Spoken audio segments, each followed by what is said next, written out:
All right, so now we have our butterfly. Let's go ahead and save this again.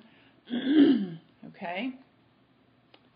And first thing I want you all to do is to learn about the selection tools. So over here on the left-hand side, there's actually 3 different tools we can use for selecting. I'm going to click and hold this top one. This says it's the rectangular marquee tool, but there's a couple of other ones hidden in there. So if you click and hold, you can see what happens. So if I were to select with the marquee tool, I could select, just click and drag, and as you click and drag again, holding the constraints, which is shift, it will constrain it to a perfect square. Also, if I use the circle, the elliptical marquee, I can hold it to constrain, and it's a perfect circle. Okay? Now, if you click and hold the lasso tool, you're going to find there are several different versions of lasso tool. We're going to be using one of these primarily for selecting out this butterfly and trying to figure out which lasso tool is the best. After you get the hang of it and you use Photoshop, it becomes pretty obvious. But right now I want to use the magnetic lasso tool. The cool thing about this particular tool is that it's going to look for big differences in either color or in contrast of an object that you might be selecting, and that'll make it a lot easier to select, okay? The difference in just the regular lasso tool is this one I've actually got to do all the work by hand, and you can see trying to draw with my mouse and select it out would be very tedious. Just deselecting there, what I did was I just clicked outside of the box. Alright, so if I use the magnetic lasso tool, you'll see it's very easy, and I am using a mouse here, so not a Wacom board. There we go. So if I just drag along on the outside of this guy, you can see he's actually pretty easy to select. Now you'll have a few places where he doesn't select very easily, and you need to not worry about that. If you run into something where, oh my gosh, I got a whole extra piece of this image that I didn't want to have, and and you feel like you need to start over, but you don't really, because once you get everything selected, then we're actually going to go back in and tweak the basic selection that we made on this image.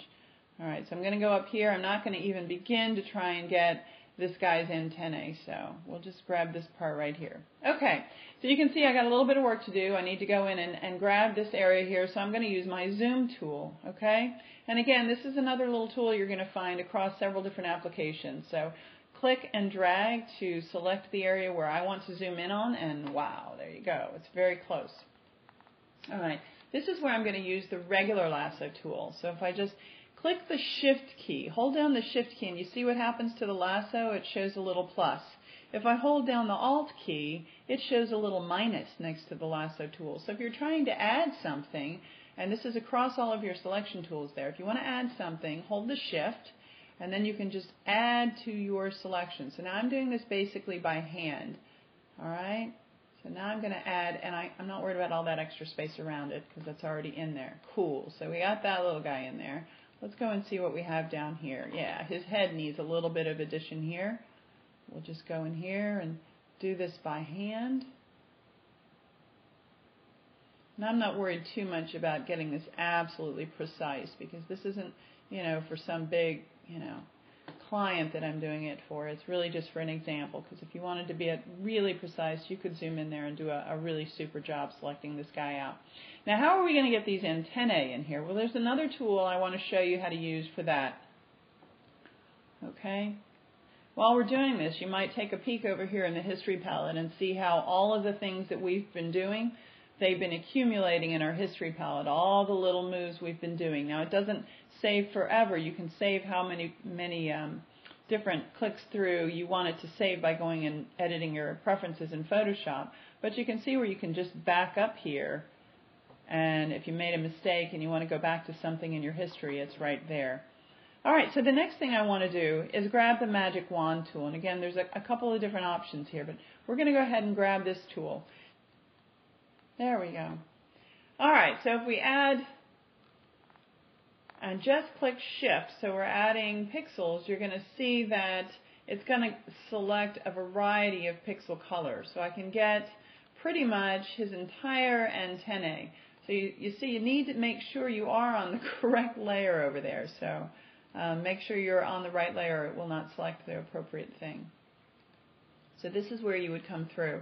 And if you want to make adjustments, if you feel like, well, maybe 20 isn't collecting enough up in your tolerance, you can go up and just change that. Maybe you want to change that to 30 and see if that does a better job collecting more variety and color. The problem is you want to make sure that it doesn't start selecting the background. We don't want to grab any of the green. We're just trying to get his antenna, right?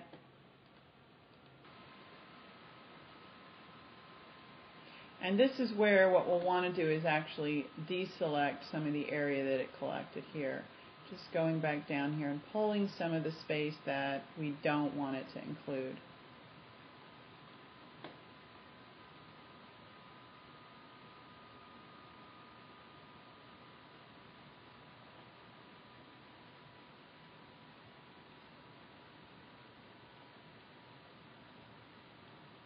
Hold shift and grab this last little guy.